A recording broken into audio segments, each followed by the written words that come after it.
Afternoon. I was asked to talk about the honor flight, and I'm going to talk about that, but I've divided my program into about three parts, and the honor program is the second part of it. I was 10 years old when World War II broke out, and I wanted to go to the Army so bad, but you know, they didn't take them at 10 years of age. And so when I was 16 years old, I joined the Kansas National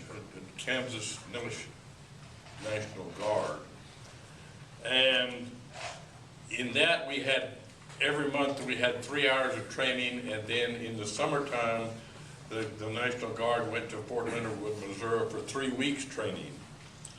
The first time I went to Fort Leonard Wood, Missouri for summer training, I'd been there about a day, and I got a note that I was supposed to go see the bird colonel, the person who was the commandant, or the head person at Fort Leonard Wood. I thought, oh no, this is bad, you know. I go there to see him, and he said, my understanding is that you are working your way through high school, and you have a job. And I said, yes, that's right. He said, I'll tell you what I need. He said, the officers have a special place where they eat and have a bar. He said, if you want to go there in the evening and be a waiter, we can't pay you, but said, you'll get some good tips. So I went there, and I'd been there about 2 or 3 nights and done real well, and the bird colonel called again, said he wanted to see me again. On a prayer this time, I thought, oh no, I didn't spill coffee on somebody or something. I get up there, and he said, you know, the officers have to wear a clean uniform every day, and it has to be pressed. He said, we got somebody to do the laundry, and we start the clothes, but we don't have anybody to iron them. Can you iron clothes? I said, sure. I was sure glad he never asked me if I had, because I never had.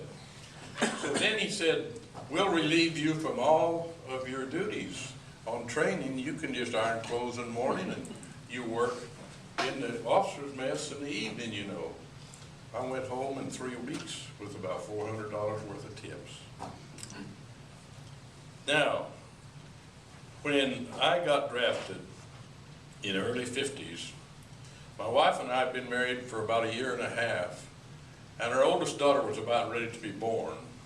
She was born 2 days after I was drafted.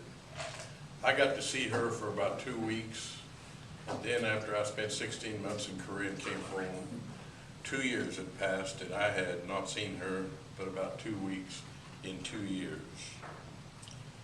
I came home from Korea, Sergeant First Class, and I was proud that I was able to go to that country and help liberate that country. Now about the honor flight. The honor flight is a program where they take World War II, Korean and Vietnam and other veterans to Washington, D.C. for 3 days, and it's totally paid for by donors that believe in that. It's run out of Hutchinson. You have to have a guardian when you go there. The guardian is someone who stays with you and makes sure everything's okay.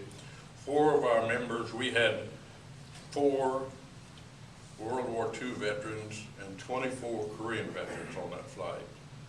And I took as a guardian my youngest daughter, who's on her 25th year of teaching the 4th grade here in Ulysses. We had 4 people who were with wheelchairs, but everywhere we went, the people were so wonderful. When we flew out of Wichita, the Wichita firefighters had 2 fire engines there. They dosed the plane with water as a water salute when we left. When we'd go through airports, when we'd meet up with people or everything, people would stop and cheer, shake your hands, tell you that you appreciated your service, and it was really a wonderful thing. At the banquet the first night, they had the Marine Color Guard come in, present the colors. Then they had a mail call where we had correspondence, and we had a whole packet full of letters and notes from people we knew back home here. And we got to read those later on. We visited the World War II Memorial, the Korean, the Vietnam Wall, Arlington Cemetery, the Tomb of the Unknown Soldier, and then we went to Fort McHenry where the Star Spangled Banner was wrote. A wonderful trip.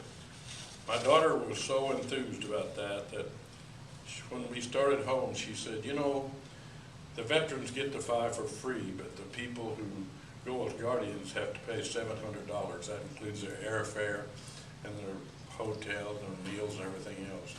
She said if there's any veteran in the United States or if in Ulysses, Kansas that wants to go on an honor flight and can't afford to pay the $700, I'll gladly pay it myself.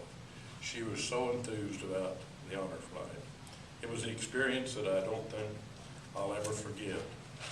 When we flew back into Wichita after 3 days, they took us to a large room there in the airport, and there was somewhere between 800 and 1,000 people there to welcome us home.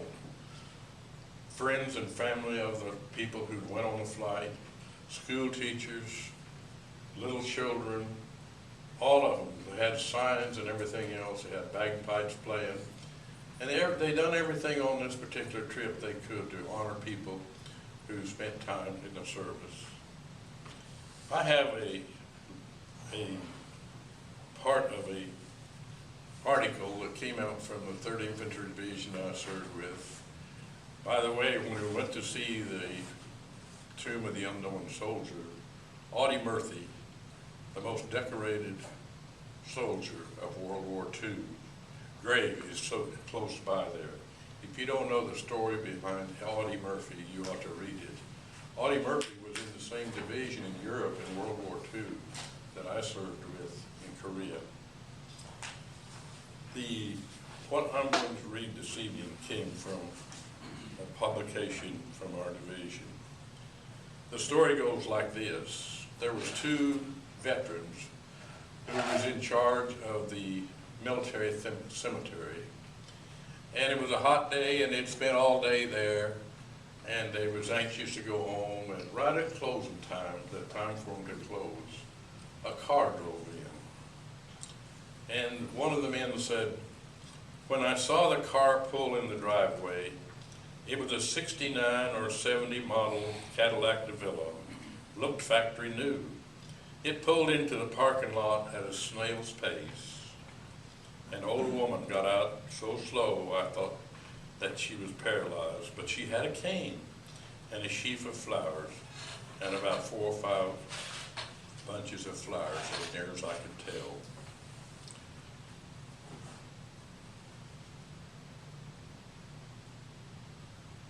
I stopped in front of her halfway up the walk. She looked at me as the old woman squinted. And I said, Madam, can I assist you in any way? She looked long enough to answer. She said, yes. Can you carry these flowers for me? I'm moving a tad slow nowadays. My pleasure, ma'am. She looked at me again. She said, you are a Marine. Where was you stationed? Vietnam, ma'am? Ma'am, he said, yes, I was stationed there. I was a ground pounder from 69 to 71. She said, well done, Marine. I'll be as quick as I can to take care of my things here. And he said, no hurry, ma'am.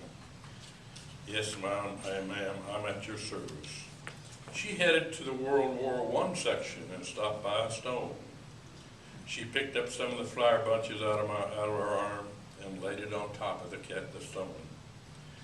She murmured something I couldn't quite make out. The name on the marble was Donald S. Davidson, United States Marine Corps, France, 1918. She looked away and made a straight line for the World War II section, and she stopped at one stone. I saw tears slowly trickling down her cheek. She put a bunch of flowers on that stone. The stone, Stephen X. Davidson, United States Marine Corps, 1953, 43. She went up to a row a little more, and another stone. Stanley S. Wasserman, United States Marine Corps, 1944. She paused a second, and more tears flowed. 2 more, son, she said, and then we'll be done. I didn't say anything, but I said, yes, ma'am, take your time. She looked confused. Where's the Vietnam section? So I must have lost my way. I pointed with my chin, "This way, ma'am." "Oh," she chuckled quietly. "Son, me at old age are not so friendly." She headed down the walk as I pointed out the graves. She stopped at a couple stones till she finally found the one she wanted and placed a bunch of roses. Larry Westerman, United States Marine Corps, 1968. And the last was Darrell Westerman, United States Marine Corps, 1970. She stood there and murmured a few words that I couldn't make out, but more tears flowed. "Oh, now I'm finished. Get me back to my car, and then you can go home." And he said, "Yes, ma'am. May I ask, was those your kinfolks?" She paused. "Yes, Donald Davidson was my father. Stephen was my uncle. Stanley was my husband. Larry and Darrell were our sons, all killed in action." She stopped, and whether she had finished or couldn't finish, I didn't know. She made her way to the car slowly and painfully, and waited a polite distance to come between us. He spoke to the other person who was there, and he said, "You get up to the gate where the cars exit as quickly as you can." They ran there, and as she drove through the gate, 2 old and worn-out soldiers was there to give the send-off she deserved for services rendered to her country and for knowing duty, honor, and sacrifice far beyond the realm of most. I'm not sure, but I think she gave a salute. And I think that as we look back upon the only way that is ultimate honor that a veteran can have is when someone says, "Attention, hut," and gives you that ultimate salute. Let's never forget those people who fought in the wars. Freedom is not free. Thank you.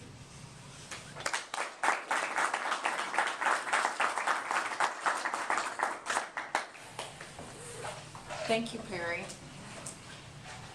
I'm glad that we have something like that that can honor our veterans, and so thank you for your service, and everyone else that has served, thank you also. So it's a good reminder, and I'm glad that you were able to take that honor flight. That is great.